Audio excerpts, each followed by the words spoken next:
El estadista. De la carrera del héroe militar, pasemos a la del estadista. Busca su disfrute en la satisfacción de la ambición, en la administración de las naciones, y en el mando y patrocinio de una multitud de partidarios y subordinados. Por su propia naturaleza, este objeto de búsqueda se limita necesariamente a unos pocos, y a hombres de alta capacidad intelectual. Ha habido pocos en los que el espejismo de la vida ha sido más evidente. El cardenal Wolsey, después de subir la escalera más alta del poder, estaba obligado a exclamar, que si hubiera servido a Dios tan fielmente como lo hizo con su rey, no lo habría abandonado en la vejez. Las palabras finales de Colbert, el ministro de Luis XIV, hicieron eco del mismo sentimiento. Las últimas horas del cardenal Mazarin, el ambicioso estadista francés, estaban nubladas de tristeza y disgusto. Vagó, se nos dice, a lo largo de su espléndida galería de imágenes, ofreciendo a sus obras de arte una triste despedida y exclamando: ¿debo dejar todo esto? Necker, el célebre ministro de Luis XVI, era tan favorito de la nación francesa, que fue honrado con esta inscripción en su puerta: la residencia del adorado ministro. Luego, se vio apremiado por garantizar su seguridad mientras huía de las personas volubles, que antes lo honraron con un homenaje casi idólatra. La carrera de Warren Hastings, gobernador general de la India, es otra buena ilustración del espejismo de la ambición política. Después de probar durante años los dulces lujos orientales y disfrutar de una autoridad descontrolada sobre millones de sus semejantes, fue despojado de su poder, y en un momento que parecía lógico anticipar los honores de la mano de su rey, fue sometido a un juicio político de 9 años, que lo privó de la riqueza adquirida por medios muy equívocos. El difunto Lord Melville fue igualmente una instancia memorable del carácter insatisfactorio de la ambición mundana. No hablamos aquí del juicio político que amargó el final de su vida, sino de su tranquilo periodo de esplendor. El difunto Sir John Sinclair pasó unos días con él en su villa, y en una mañana de Año Nuevo ingresó a sus aposentos para ofrecerle los cumplidos habituales de la temporada. Encontró al estadista examinando algunos documentos importantes y le deseó un feliz Año Nuevo. Al recibir el saludo, Lord Melville, después de una pausa, respondió: «Tiene que ser más feliz que el anterior, porque apenas recuerdo un día feliz en él». Esto vino de los labios de un hombre envidiado por todos, por su grandeza. Mi padre, dice el narrador de la anécdota, a menudo nos lo citaba como una prueba de la vanidad de los deseos mundanos. Sin embargo, como ejemplo aún más sorprendente de las preocupaciones y perplejidades que rondan el camino de la política, seleccionamos como nuestra ilustración principal, al célebre William Pitt, o, el estadista. Este hombre sobresaliente era el hijo de un personaje no menos notable, el gran conde de Chatham, quien además, fue su maestro en el mundo de la política. Cuando era niño, mostró notables aptitudes mentales que pronosticaron su eminencia futura. Ingresó al Parlamento como un simple joven, pero, ayudado por todo lo que puede alentar las esperanzas de una brillante carrera. Su monarca, el Senado y el pueblo estaban igualmente dispuestos a mirarlo con favor por afecto a sus padres. Su primer discurso confirmó sus anticipaciones. Tan pronto como habló, la opinión pública se declaró firme, y todas las partes confesaron que el manto de su padre había caído sobre él. A la edad de 24 años, un periodo en que generalmente los hombres jóvenes desempeñan funciones de carácter probatorio, fue nombrado primer ministro. Entre los ingleses comunes, ahora era el primero en estatus como lo era en intelecto. Deje que un joven reflexione sobre su suerte y podrá pensar que tenía todo para ser feliz. Era enfáticamente el favorito de su soberano en un grado que pocos tuvieron el privilegio de disfrutar antes de él. Fue el ídolo de un grupo numeroso en el Senado, y de un gran e influyente grupo de seguidores en el reino. Los intelectos más poderosos se inclinaron ante él, y los ministerios más importantes procuraban su favor. Cada mañana, cuando se levantaba, tenía derecho a afirmar que, en todo el vasto imperio británico, a pesar de los reyes y nobles, el sol no brillaba sobre nadie más poderoso que él. Agreguemos a todo esto la posesión de la juventud y la perspectiva de una vida larga, y hemos dibujado en la estimación del mundo una imagen que contiene mucho que envidiar. Y aún así, esto no fue más que un espejismo. Su gozo personal durante su carrera de grandeza, fue un engaño. Aunque no encontraremos pruebas de esto en las biografías de Pitt, publicadas por sus admiradores políticos luego de su muerte.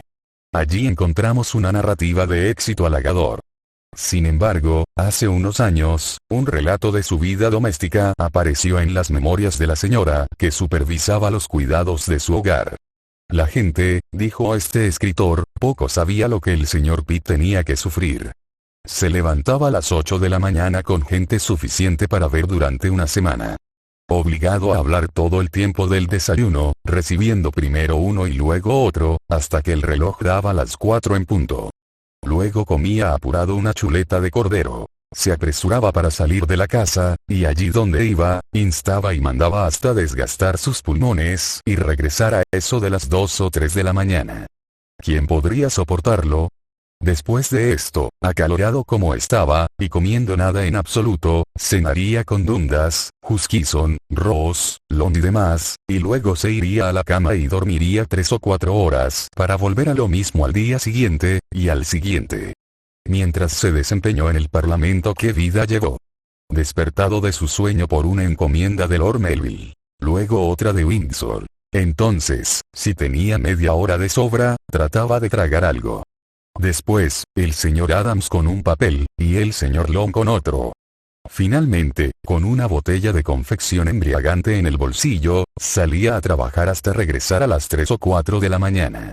Entonces comía una cena caliente y hablaba durante 2 o 3 horas sobre lo que debía hacerse al día siguiente. Y tomaba vino, y más vino. Apenas salía el sol a la mañana siguiente, cuando, 20 o 30 personas en tropel frente a la puerta, con sus caballos haciendo fila hasta la puesta del sol. Fue un asesinato. Tal era la vida privada de un primer ministro, cuya posición era objeto de envidia de multitudes. ¡Ay, qué miserable! Pero la vida de este gran hombre fue, en otros aspectos, también un ejemplo de la vanidad de las actividades humanas. Durante su larga carrera en el cargo, dice uno de sus admiradores más cálidos, apenas podía obtener un brillo de éxito para animarlo. También se decepcionó por una relación que tuvo con una joven dama de la nobleza, que poseía una grandiosa belleza y personalidad. Sumado a esto, su vida gradualmente se volvió vergonzosa, y se encontró deprimido de espíritu y sin energía por una serie de deudas. Su cuerpo debilitado sucumbió poco después a una enfermedad. Su temperamento también se agrió por la ingratitud que experimentó. Todos los camaradas que hizo, dice el escritor citado arriba, lo abandonaron, y la mitad de aquellos a quienes sirvió le devolvieron su amabilidad aliándose con sus enemigos. No obstante, aún faltaba lo peor. En un brillante esfuerzo por aplastar al monstruoso imperio de Napoleón, apoyó al zar de Rusia y al emperador de Austria, solo para que todo fracasara estrepitosamente, en la batalla de Austerlitz. Frustrado, decepcionado, y lleno de ansiedad, este golpe fue demasiado para Pitt, y se encontró ante las garras de la muerte. ¿Tenía entonces los consuelos de Cristo para descansar? Ah, no. Se dice que en su lecho agonizante exclamó: me temo que he descuidado demasiado la oración como para ocuparme en ella durante mi lecho de muerte. Poco después murió, en la habitación contigua, dice un escritor contemporáneo, su cadáver permaneció olvidado por una semana. Y es una circunstancia singular y melancólica, que se asemeja a las historias contadas sobre el abandono de Guillermo el Conquistador en su fallecimiento. Alguien en el vecindario envió un mensajero para preguntar por el estado del señor Pitt. Este último encontró el portillo abierto, luego la puerta de la casa, y caminó por las habitaciones hasta llegar a la cama en la que el cuerpo del ministro yacía sin vida. Era el único inquilino de aquella mansión donde solo hace unos días se desbordaba por multitudes de partidarios, serviles e inoportunos, buitres cuyo instinto los lleva a perseguir solo cadáveres de ministros vivos. Murió en su 47º año, en el aniversario del día en que ingresó al Parlamento. ¿Qué diferencia había entre el joven próspero de 20 años y el estadista descuidado de 47? Ante los ojos de uno brillaba una amplia visión de goces y honores políticos. Ante los ojos del otro, las ansiedades y cuidados necesarios para mantener dichos privilegios. Persiguió demasiado las ambiciones mundanas, como su mayor propósito en la vida, y lo que encontró fue una ilusión, como estos eventos. Escribió en ese momento el señor Wilberforce, amigo de Pitt, cómo estos eventos tienden a ilustrar la vanidad de la grandeza mundana. Pobre Pitt, casi creo, murió de un corazón roto. ¿Qué?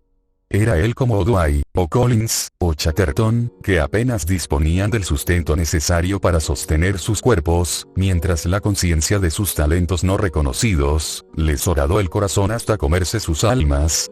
¿O era como Swaroff, abandonado y conducido al exilio por su soberano al que tanto tiempo sirvió? No, él era el más alto en poder y estimación en todo el reino, el favorito, creo, en general, tanto del rey como de la gente. Sí, este hombre que murió de un corazón roto, fue el primer Lord del Tesoro y canciller del erario británico. Miré yo luego todas las obras que habían hecho mis manos, y el trabajo que tomé para hacerlas. Y he aquí, todo era vanidad y aflicción de espíritu, y sin provecho debajo del sol. Eclesiastés 2. Verso 11. No olvides suscribirte, y dejarnos tus comentarios. En la descripción aparecen los enlaces de nuestras redes sociales. Bendiciones.